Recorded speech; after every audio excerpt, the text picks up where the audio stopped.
Bonjour à toutes et bonjour à tous. Aujourd'hui, on se retrouve pour une nouvelle vidéo. Et cette fois-ci, on va pas du tout allumer VirtualBox. Pourquoi? Tout simplement parce que, comme vous l'avez vu sur le titre, on va rester sur Windows. Voilà, parce qu'il y a eu la nouvelle mise à jour. Alors là, par rapport à la vidéo à laquelle elle était tournée, on est le 3 octobre, donc c'est sorti le 2 octobre le soir. Du coup, moi j'en ai profité le lendemain matin, donc aujourd'hui c'est mercredi, pour faire la mise à jour dans la journée via Internet et via l'ordinateur après le soir quand je rentrais du boulot. Voilà. Donc, du coup, on va voir un petit peu ce qu'il y a de nouveau. Enfin, s'il y a du nouveau ou pas d'ailleurs, et voir un petit peu les différences. Donc, alors bon, ces barres-là, là en haut, la météo et tout, ça du coup c'est bien resté, en effet c'est toujours compatible, mais ça y a pas de souci. Le menu de ce côté-là, lui, pas grand changement de ce côté. Il y a juste quelques logiciels qui ont été rajoutés, là comme capture et croquis pour pouvoir faire des captures d'écran, voilà, et faire des trois petites choses et les envoyer éventuellement par mail et partager tout ce que vous voulez. Donc ça c'est plutôt pas mal, ça n'était pas avant, et puis du coup ils l'ont rajouté. Ensuite, bah, j'ai pas vu voilà, grand changement là-dessus. Pareil pour les logiciels en question, donc là, film et télé et tout. On dit s'il y a des nouveautés, après ça reste un truc pour pouvoir aller faire un petit peu d'achat sur le net. Voilà, bah tiens, Taxi 5, on s'en fout, c'est juste comme ça. Voilà. Et du coup, c'est même pas en HD d'ailleurs. Donc voilà, c'est des choses qu'on peut avoir, louer, acheter, enfin voilà, on peut faire pas mal de choses avec. Mais jusque-là, bon bah sur ces trucs-là, pareil pour Groove Music, il n'y a pas eu grand changement. Il est ici. Ah, bah vas-y, mets à jour si t'as envie. Ensuite, si je vais là, non, c'est ça. Donc il y a pas grand-chose. On peut, normalement, on pourrait acheter ou alors c'est par le magasin d'applications. Ensuite, on va aller dans les paramètres. Donc bon bah là, si je vais dans système, information système, on voit, si je descends un peu, voilà, 1809, Windows 10 Family 1809. Du coup, voilà ce que l'on a ici présent. Après, sur cette partie-là, bon, bah, il y a un peu plus d'options, entre guillemets, qui sont possibles de toute façon, mais après, bon, bah voilà, ça reste à peu près pareil. Il y a une chose qui était normalement prévue et qu'ils ont enlevé, c'était le fait d'avoir des onglets dans le multitâche, donc de par ce genre de choses, l'affichage du multitâche ou pas. Donc là, du coup, ils l'ont enlevé, donc ça s'appelait 7 à la base, et puis ils l'ont bah, supprimé. Pourquoi bah, apparemment ça n'avait pas l'air de leur convenir et du coup ils l'ont enlevé. Voilà. Je vais pas m'étendre là-dessus. Après, si je reviens sur l'accueil, il n'y a pas grand chose de nouveau. Là, pareil pour la personnalisation. Ça reste à peu près similaire. Ils n'ont rien rajouté d'autre dessus. Je peux mettre en thème sombre, etc. La barre des tâches, je peux faire deux trois petites choses là-dessus si j'ai envie. Là, les thèmes que je peux avoir, bah, je peux en rajouter ou pas. Voilà. Écran de verrouillage, bon bah ça voilà, si on peut choisir telle ou telle chose en image, donc là je vais le laisser. Couleurs, bon bah les couleurs ça reste pareil ici, donc comme vous pouvez le voir, pas grand changement de ce côté-là. Voilà, donc comme j'ai dit, je vais aller sur le navigateur du fichier, juste pour vous montrer. Alors bon, il y a des onglets ici, mais ça c'est normal, c'est moi qui l'ai rajouté à la base. Du coup c'est resté CQT Tab Bar, voilà, qui permet d'avoir des onglets, mais sinon à la base il n'y a pas du tout d'onglets. Voilà, je vais vous faire. Alors le CTRL T, voilà, si je fais CTRL T, il n'y a rien qui s'affiche. Si je vais dans Fichier, ouvrir une nouvelle fenêtre, mais il n'y a rien qui me propose d'aller le mettre dans un nouvel onglet. Voilà. Donc ça c'est un petit peu embêtant du coup, et puis on se retrouve toujours avec exactement la même chose. Après, si je vais sur Edge, que j'utilise très très rarement justement, et ben là c'est plus dans les options qu'ils ont été rajoutés pas mal de choses. Donc là dans les paramètres, vous voyez par vous-même. Alors c'est où? C'est ça. Mot de passe. Ah, ça y était pas ça. Bon. Si je vais dans avancer, bon, mais il y a plus de choses qui se trouvent ici. Donc là, du coup, ils l'ont un petit peu amélioré, enfin même pas mal amélioré par rapport à ce qu'il y avait avant. Zut. Hop là. Voilà. Donc, nouvelle fenêtre en privé, etc., etc. Donc ça, c'est plutôt sympathique de leur côté. Ensuite, paramètres, on a été voir. Les extensions, bah, ça reste à peu près les mêmes de leur côté. Donc après, bon, bah, si je vais ici, évidemment, ça m'ouvre le store d'applications. Et puis là, après, bah, je peux voir les extensions qui existent. Bon, il n'y en a pas 36 000 de toute façon.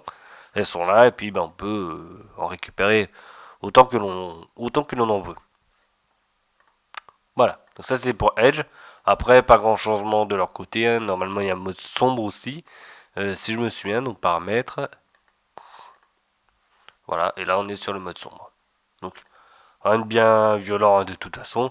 Si je fais ça, et là ça reste bien blanc, il n'y a pas du tout de floutage, rien du tout, c'est vraiment que la barre du haut. Ensuite, la calcul est normalement toujours la même, ça y a pas de souci. Donc en gros, voilà ce que l'on peut dire, il n'y a pas tant de choses nouvelles. Pareil, là j'ai été voir vite fait la météo s'il y avait changement, mais aucun changement. Donc là-dessus, on reste pareil. Voilà, donc en gros, pour faire simple, sur ce nouveau Windows, donc on fait la mise à jour, ça met du temps par contre, faut le prendre en compte.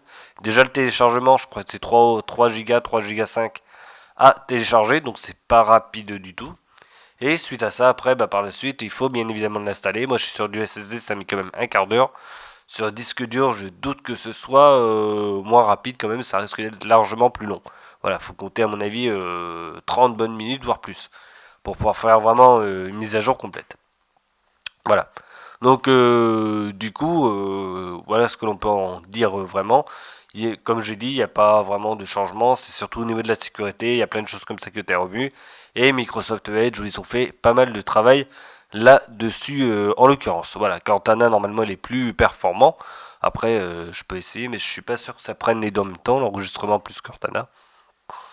Voilà, donc là on a des choses boum, que l'on peut avoir. Micro.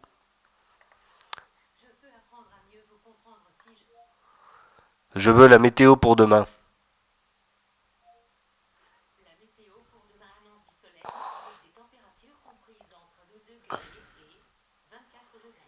Voilà, donc là, ah oui, c'est vrai, j'avais oublié, vous pouvez pas l'entendre. Donc du coup, là, il m'a dit voilà que la météo, voilà, il allait faire 12 degrés, 24 degrés, qu'il allait faire beau. Bon, donc ça marche. Le fait d'enregistrer plus de lui parler, ça fonctionne pas mal. Donc ça, c'est vraiment, bon bah moi personnellement, je l'utilise absolument jamais. Donc là, je vais essayer de faire une recherche un peu plus complexe.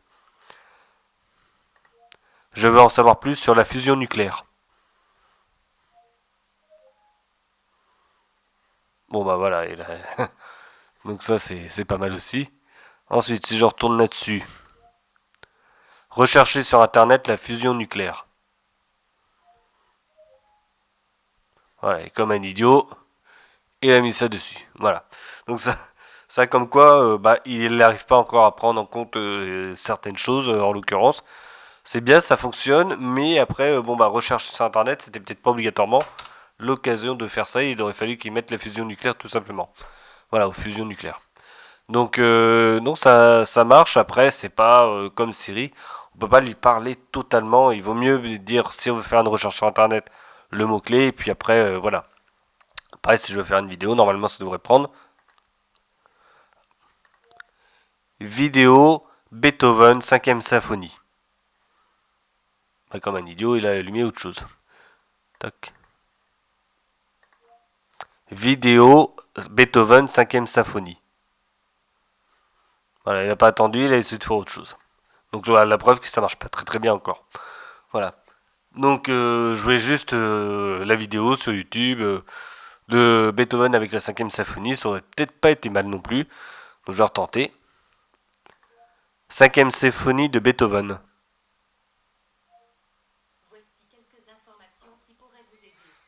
Voilà. Bon, mais par contre, il n'a pas compris que c'était en vidéo que je voulais. Bon, ça c'est pas trop grave, mais comme ça vous voyez un petit peu ce qu'il en est du côté de Cortana aussi. C'est quelque chose que je fais quasiment jamais. Je vais jamais dessus en tout cas. Et du coup, j'en ai profité pour le faire avec vous, vite fait.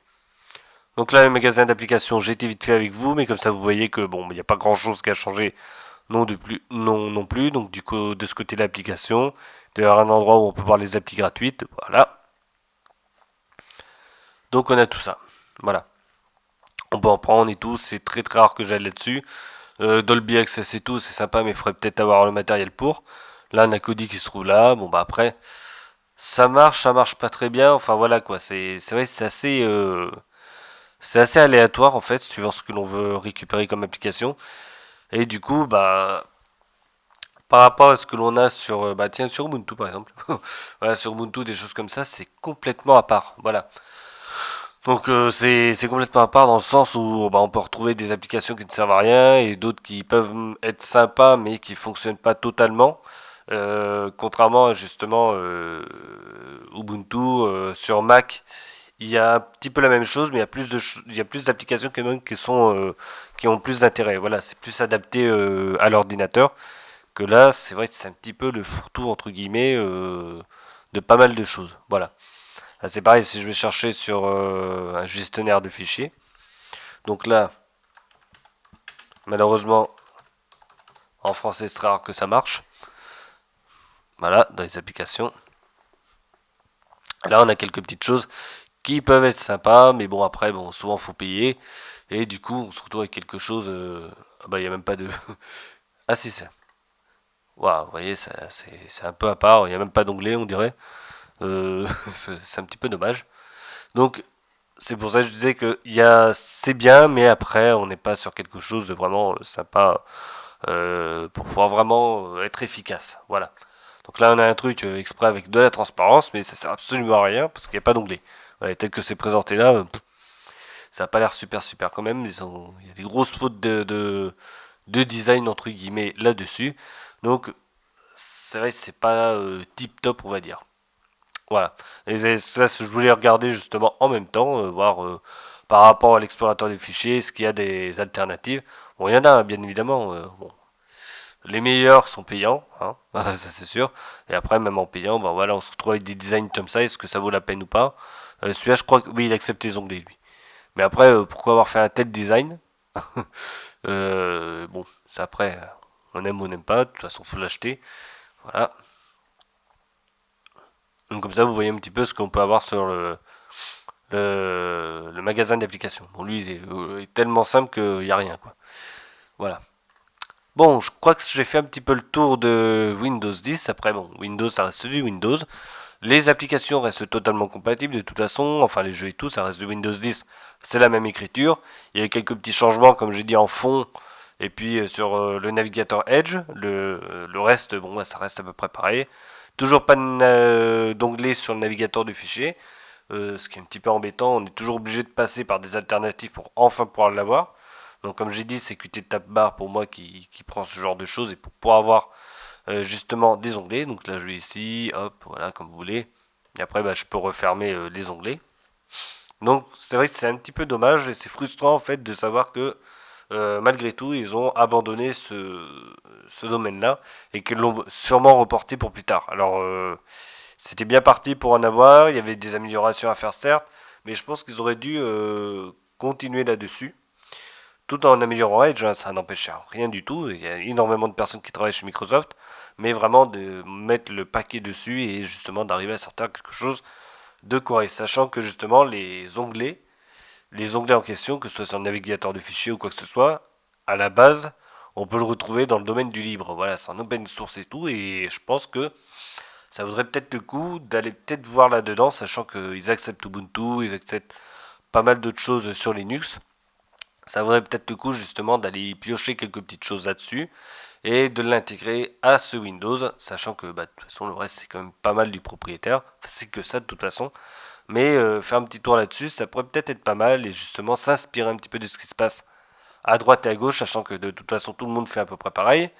Donc que ce soit Mac ou Linux avec ces distributions, c'est exactement la même chose. CTRL T vous ouvrez un onglet et si vous faites le clic du milieu avec la souris sur un fichier, ça ouvre un onglet ou ça le ferme si on fait le clic au milieu sur l'onglet en lui-même. Voilà.